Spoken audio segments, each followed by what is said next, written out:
Just being a crew member on that day, when everybody, like, grips, electric, craft service, costume, everybody was like, you know, and Emma had to change her shoe in the middle, and so that, like, I was sweating bullets, they'd cut, and the whole crew would just go, yay! You know, do you remember that? Like, it was so awesome.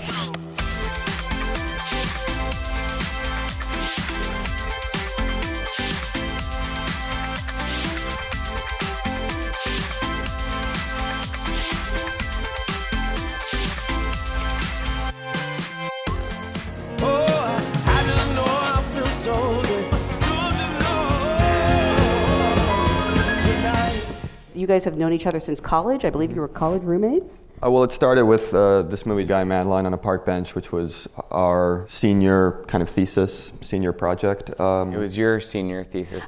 They rejected it as my senior thesis. Oh. But.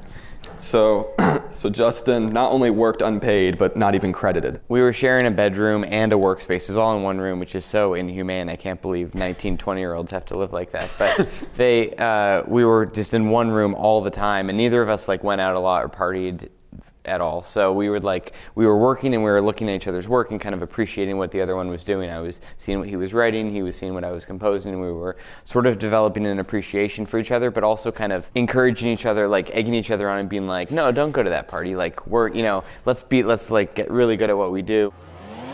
I don't know what your name is, but I like it.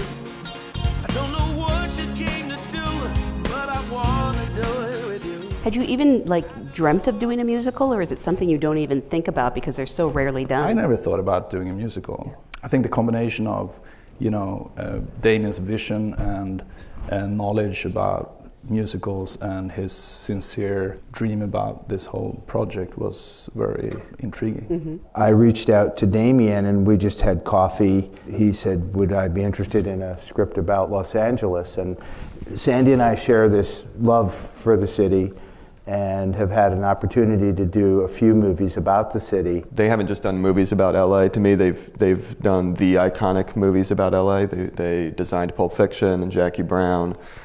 They designed Collateral, and then on the other hand, they designed the Royal Tenenbaums, Rushmore. Can you guys talk a little bit more about reaching into the past for inspiration and where else you found inspiration? Great Los Angeles painters, also from the UK, like David Hockney, who did a lot of paintings with very vibrant colors, and Ed Ruscha. But probably the big Bible was the Jacques Demy movies from the 60s. Or one dream that I cannot make true. We were inspired by the films from backlot movies, to make the relocations look a little bit like backlots more, I would say. There were obviously painted sets, and there were obviously kind of built locations, and you could kind of revel in the handmade texture of those things. So yeah, on the one hand, we were trying to shoot very much LA for LA.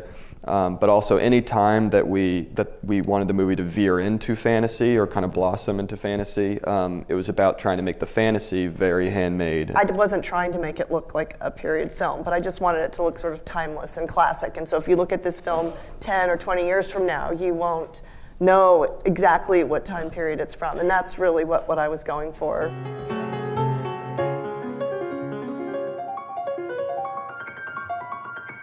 Some of the things that we thought would not be tricky ended up being tricky, like to find the first producer party house where there was the pool and the fireworks and everything.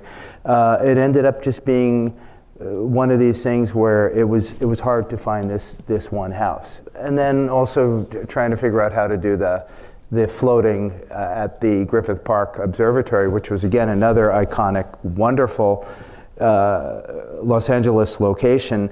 When we scouted it, they wouldn't even let us into the planetarium. They said, oh no, you can't even walk in there. Getting any movie made is such an accomplishment. But looking at something like this, when you look back on it, what was the day you struggled most? There were so many elements that had to be kind of hashed out. We kind of had to make the movie before we made the movie. It was just kind of getting all those pieces together. Once everything was together and kind of more or less the shape had been sort of carved out, then the majority of shooting, with the exception of a few of the things that they've talked about, was incredibly just fun and exhilarating and joyful.